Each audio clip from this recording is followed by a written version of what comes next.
Hello students, maths by माही में आपका स्वागत है। आज हम आपके लिए लेकर आए हैं रेशो और प्रोपोर्शन की बहुत ही मोस्ट इंपॉर्टेंट वीडियो, जिसको हम ट्रिक से सोल्व करने वाले हैं। तो जो हमारे चैनल पर पहली बार आए हैं वो हमारे चैनल को सब्सक्राइब कीजिए, बेल आइकन प्रेस कीजिए ताकि आने वाली वीडियो का नोटिफिकेशन आपको मिलता रहे।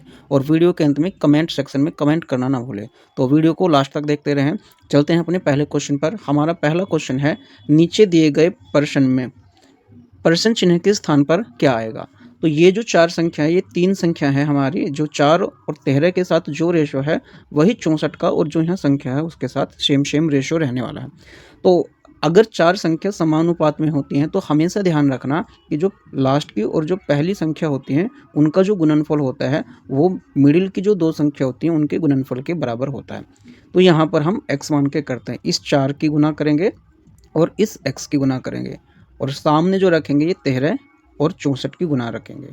अब क्या करना है, इस 4 से भाग करेंगे, यहाँ 16 चौक 64 होते हैं। तो x बराबर कितना होगा, 16 की 13 से गुना करेंगे, 16 या 48, हासिल 4 होंगे, 16 कम 16, 16 और 4 20। तो हमारा जो ऑप्शन नंबर 4 बिल्कुल करेक्ट होगा। तो चलते हैं नेक्स्ट क्वेश्चन पर। नेक्स्ट क्वेश्चन में लिखा है, नीचे दिए गए पर्सन में पर्सन चिन्ह के स्थान पर क्या आएगा। ये जो क्वेश्चन है ये आरआरबी कोलकाता 2002 में आया हुआ है। तो यहाँ पर भी हमें 4th नंबर पे जो संख्या है उसको बताना है। तो बिल्कुल सेम प्रोसेस होगा। सबसे पहले क्या करेंगे, इस 8 की और जो यहाँ पर संख्या है उसकी गुना लिखेंगे, 8 गुना x।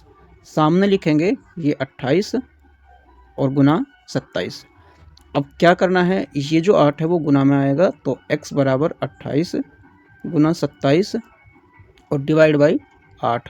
हम इसको 8 को 4 से डिवाइड करेंगे, 4 दूनी 8 और 4 सत्ते 28।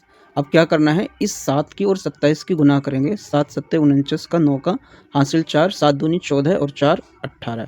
अब इस 2 से भाग करा जाएगा, तो 2 नम 18 और 2 चौक 8। यहाँ पर एक बचेगा, पॉइंट लगाकर 0 उतारेंगे तो 2 पंजे 10। तो हमारा जो करेक्ट ऑप्शन होगा वो 94.5 यानी ऑप्शन नंबर 3 होगा। चलते हैं नेक्स्ट क्वेश्चन पर। नेक्स्ट क्वेश्चन में दिखाया हुआ है, यदि a अनुपात b बराबर 2 अनुपात 3 है और b अनुपात c बराबर 4 अनुपात 5 है तो a अनुपात c का मान है। तो सबसे पहले हम इसको जो लिखेंगे, a अनुपात c को ज्ञात करने के लिए लिखेंगे a बटे c। उसके बाद क्या करेंगे, ये जो दोनों अनुपात हैं हम इसको लिखेंगे 2 बटे 3। उसके बाद ये 4 बटे में 5 लिखेंगे और ऊपर की ऊपर गुना करेंगे, नीचे की नीचे गुना करेंगे, 4 दूनी 8 और 3 पंजे 15।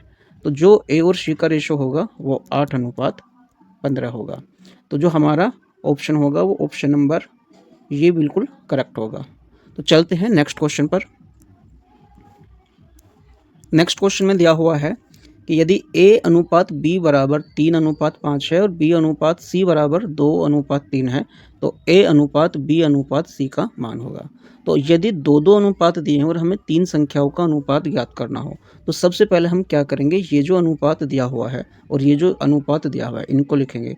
तो हमें a अनुपात b अनुपात c ज्ञात करने के लिए सबसे पहले लिखना है a अनुपात b अनुपात c बराबर, ये जो रेशो दिए हुए हैं इनको लिखेंगे 3 अनुपात 5। इसके बाद ये रेशो लिखेंगे 2 अनुपात 3 और इनकी जो गुना होगी इस फॉर्मेट में होगी, यानी हम उल्टा n बना करके इनकी गुना कर सकते हैं। तो a अनुपात b अनुपात c जो होगा 3 दूनी 6 और इसके बाद इस 2 की 5 में होगी, 2 पंजे 10 और 5 दिया 15। तो a अनुपात b अनुपात c जो होगा वो 6 अनुपात 10 अनुपात 15 होगा। तो ऑप्शन नंबर ये वाला बिल्कुल करेक्ट होगा। तो इसी के साथ हमारी वीडियो का अंत होता है। कमेंट सेक्शन में कमेंट करें कि वीडियो कैसी लगी और अगला टॉपिक कौन सा होना चाहिए।